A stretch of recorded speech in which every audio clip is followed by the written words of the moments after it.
Hey yo, what's up everybody? I am back with a brand new build again. This is a pretty similar build to my other light attack build, but I personally think this one is more refined and does what I was looking for the other build to do, but in a much better way. And for that reason, I have enjoyed this build. I have made some recent changes with some recent updates to this build as well. So that's why we are finally putting this build out. This build is very off meta and it still holds its own. I think this build can create its own new meta. I've been seeing people playing this type of build since I've been playing this build a lot recently, and don't mean to toot my own horn, but I think that I had a little bit to do with that. But you guys know the drill.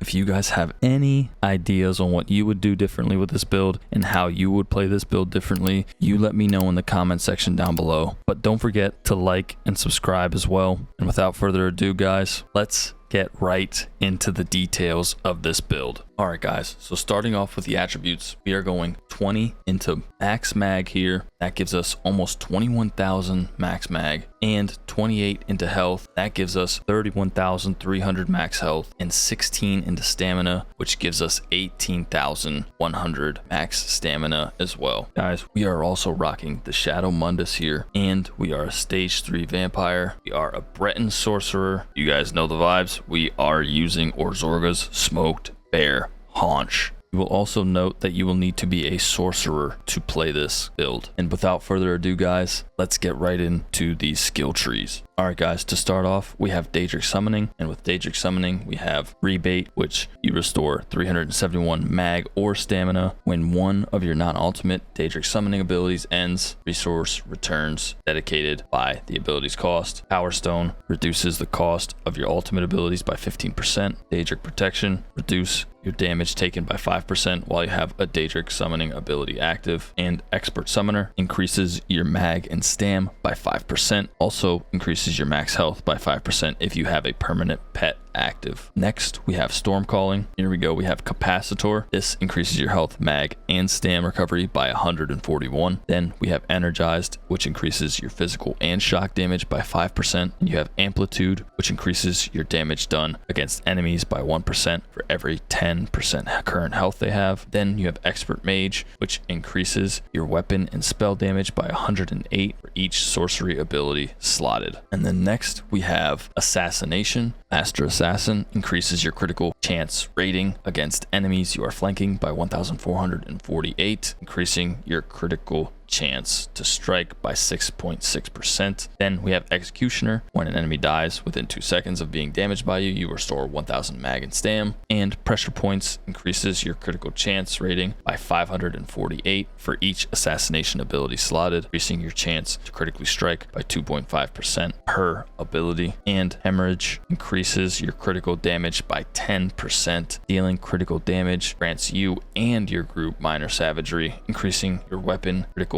rating by 1,314 for 20 seconds. And now let's get back to that superstar and check out the gear we're rocking on this build. All right, guys, so our 2-piece here is going to be Bloodspawn, and that adds 129 stamina recovery. When you take damage, you have a 6% chance to generate 13 ultimate and increase your physical and spell resistance by 3,731 for 5 seconds. This effect can occur once every 5 seconds. And then we're going to have a 1-piece Cuirass of Trainee that adds 1,450 or maximum health. And our mythic is going to be the Monomyth Reforged. This one here, while in combat and on your primary weapon, gain major force, minor berserk, and minor vulnerability. And while in combat and on your secondary weapon, you gain major protection, minor vitality, and minor timidity. And on our front bar, we are using the Lightning Staff of Oakfathers. Retribution. Oakfathers has 3 lines of adds 129 weapon and spell damage, and on the 5th line we have gain 449 offensive pen against enemies for each major buff they have active, gain 20 weapon and spell damage against enemies for each minor buff they have active. I'm just going to say this, guys, to keep it short and sweet. If you use a tripod, that gives you about 3 major buffs. And since everything has been hybridized, you don't just get 1 major buff when you do something, you get major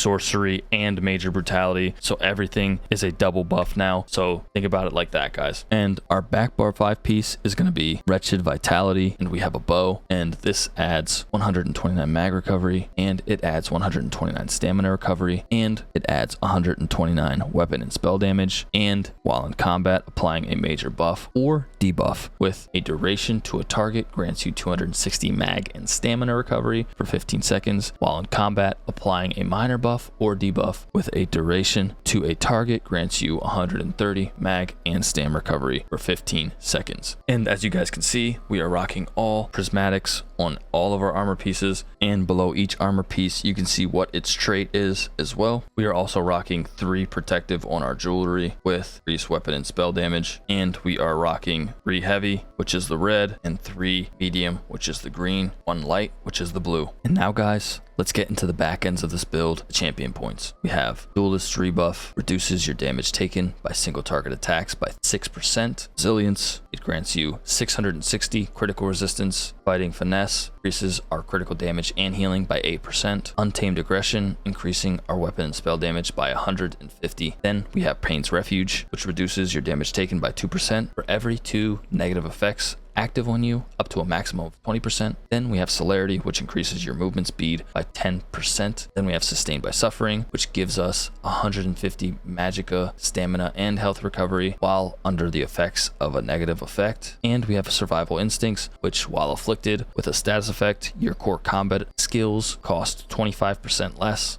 Alright guys, now let's get right into these abilities here. First, we have Streak, which transform yourself into pure energy and flash forward, dealing 4,940 shock damage to your enemies in your wake and stunning them for 3 seconds. This effect cannot be blocked. Casting again within 4 seconds costs 33% more mag. Elemental Weapon, this infuses your weapon with power, causing your next light attack used within 2 seconds to deal an additional 7,094 magic damage and applying burning, concussion, or chilled status effect. We are using Relentless Focus on this build. This gives you major savagery and prophecy just by having it slotted, and every light attack you use generates a stack of Relentless Focus up to 10 times, and when you have 4 or more stacks, you can consume it to fire a spectral arrow. And with this, guys, we can fire pretty much 3 spectral arrows if we maintain light attacking. And we have Bound Armaments. Yes, I know it gives you major savagery and prophecy, but it also goes off of light attacks, and it fires off of 4 light attacks just like Relentless Focus. When at 1 or more stacks, you can arm up to 4 of them to strike your target. 1,962 physical damage, 3.3 seconds for each stack of Bound Armaments consumed. And Elemental Susceptibility, this is where we get our major breach from, and it applies burning, chilled, and concussed status effect. And we're using Energy Overload. Light attacks become lightning bolts, dealing 8,234 shock damage to an enemy up to 28 meters away, and the attacks restore 1,200 mag and stamina. And we have Shocking Contingency, which does 6,575 shock damage and reduces our damage taken by 8% for 8 seconds, and grants us Minor Intellect and Minor Endurance for 22 seconds, increasing our magicka and stamina recovery by 15%. And Resolving Vigor is our heal over time and our minor resolve. And then we have Crit Surge. This is our major brutality and sorcery, which increases our weapon and spell damage by 20% for 33 seconds. And whenever you deal critical damage, it heals you for 3,366 health, and that can occur once every 1 second. And then we have Hurricane here. This is our major resolve and our minor expedition, and it is an AoE damage dealer as well. And we have our Healing Soul. This heals us for 10,249 health, and it restores 600 mag and stamina, and it grants us major vitality for 10 seconds, increasing our healing received by 12%. And then we have Temporal Guard, which does reset you back 4 seconds in time, but while it's slotted, we gain minor protection, reducing our damage taken by 5% at all times. Alright guys, so besides having all of your buffs active, including your contingency buff, while you go in to get your combo off, you want to make sure that you have your Ellie Sus on the target. And what I like to do is hit my Overload and then hit an Overload light attack with an Ellie weapon, hit your Bound Armaments, streak them before all of your Bound Armaments hit, and then turn really quick, the light attack with an Energy Overload and a Relentless Focus. This makes it so that at least 2 to 3 of your Bound Armaments hit while while they're stunned by your streak. And if you're fast enough, you should be able to get that turn with that overload and the relentless focus to really hit that target very hard. This is pretty much a guaranteed kill. And I know that was fast, but that is basically combination, guys. It is very fast and very aggressive. I have people tell me all the time that I play this build like it's a melee build, and that's because it is very aggressive. It can be far away, it can be up close. It is built to survive and deal damage, and I know that you guys are gonna like this one too. It does take a little getting used to get that combo to work just right. Thank you guys for checking out this build with me. That is it for the build. It is not the meta, but it is very fun, and I promise you that it will keep up with those meta builds as well, all while doing something that's for fun. Thank you guys for sitting through this video, and I hope you enjoyed it. This was another build that I made for fun, for myself, that turned out to be a very good build. I hope you guys get out there and try it for yourselves. Let me know what you think about the build, and when you get out there and try it, let me know how much fun you had on it. Do me a favor, guys, don't forget to check out the Twitch channel. It's linked in the description down below. Remember, guys, it's just a game. Get out there, have some fun. That's it for me on this one, guys. Okui signing off. Peace.